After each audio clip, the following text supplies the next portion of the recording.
Remove the top cover.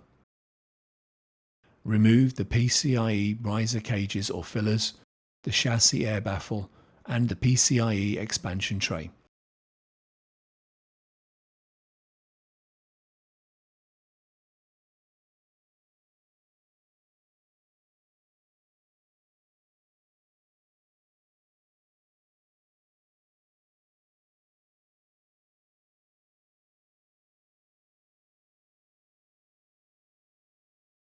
Flip the 4U PCIe expansion tray upside down.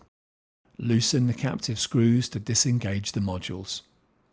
Slide the power cable assembly forward slightly to remove it from the tray.